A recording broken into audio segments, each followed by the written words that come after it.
So the biggest thing for me is honoring my boundaries and being clear on what is right for me. And unless it's a hell yes, it would have to be a no. And I think that's something that I haven't always done. Like I said, I'm the eldest daughter. I feel sometimes that you almost have that obligation as being the eldest, as being the beacon that everyone comes to for advice, or that stabilizing, calm influence that everyone's looking for.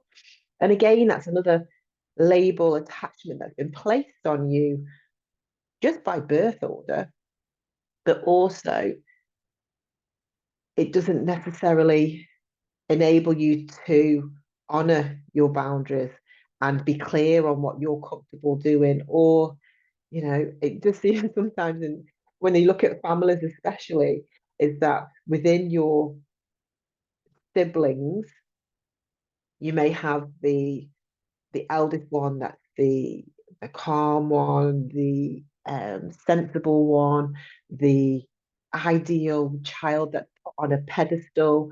Then you may have your second child that may be a little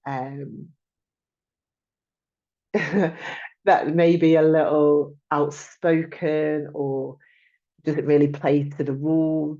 Then if you're a third child, you may be the baby of the family and get away with everything, or you may be, it's just thinking about how from birth we're already got these, already have these roles assigned to us. And it's not by choice or personality, you just develop these expectations around you. So, like I say, with regards to myself and my own journey, part of that is boundaries. And it sounds, why don't you speak up and say what you want to do, or you don't really want to do that? And I can tell you, hand on my heart, I have not done that. And then you feel frustrated in situations where you haven't really agreed to something, or you may have passively agreed to it. And then before you know, you've gone down this path, and it's just like too late to say no.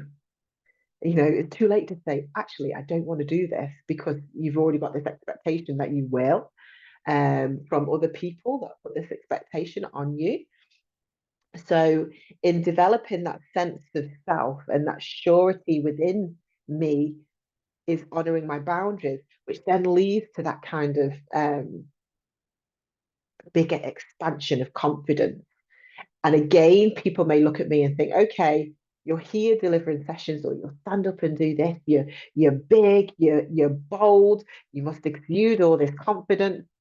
And I'm not naturally a confident person. I would rather sit to the sidelines. But again, through this journey, as I start to honor myself from that kind of space of compassion, but also that space of expansion, and think, okay, yeah, I can do this.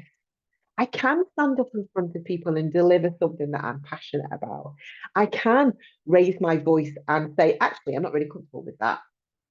Or it's not something that I'm really looking to do at the moment. That's not to say in the future I may not wish to do it, but at the moment, it doesn't sit quite right with me. And in doing more of that, it then enables you to honor yourself and be more sure about who you are in those moments. So it's thinking about how you can gain more of that sense of self, how you can honor your boundaries or re-establish your boundaries, or become more certain on what sits right and what doesn't. And then once you find the words to do that without fear of upsetting the apple cart, it's about honoring yourself. And that's not coming from a selfish point of view. That is just standing in your power and realizing that you don't have to be a bystander in life. You can take direct action without necessarily railroading into decisions, and not like a metaphor, like a bowling ball that you're flinging down the alley. in all these skittles flying over. You haven't got to be that wrecking ball that goes through life. But the more you stand in your power and honor yourself, become more self assured about who I am, that can only lead to bigger and better things because you're becoming more self assured. And that does come with age. Um, and I think I always liken things to my nan. As she got older, she cared less about. I don't even think you could say she cared less. She just said whatever was on her mind at any moment, and it was kind of like, oh, can't believe she just said that. But I think you just become, in some respects, less tolerant of putting up with people's BS. But also, as you start to become more self assured in yourself, you may be more attuned to other people's personalities and comments that they may make or how they're turning up in life, and it may not quite resonate with yourself because you're becoming more sure of yourself in that, and that's okay as well. Because I think through life we grow, we evolve, we shed, we leave things behind, we change our social circles to fit who we are in any given situation. So you may have had different friendship groups, or your friendships may have evolved, or you may gravitate to different people. But that's not to deny who you were, because that's all part of your journey. That's all part of who you are to this point. And that's not to say you're going to keep on evolving and keep on growing and expanding. And that can only bring goodness back. So that's all positive. So my message to you in reestablishing your sense of self is honor your boundaries, have some compassion for the roles and responsibilities that you've had or been assigned to in life, whether that's through birth order, becoming a parent, your job. Is that how can you bring it back to you? And my meditation practice is very much part of that, as well as opening up my eyes to the world in a different way. And I think through lived experiences, you become aware of how you may not have always stood in your power, but come from a place of compassion and understanding because you only knew what you knew. You, from the moment that you were born, you've had a role assigned to you in some respects.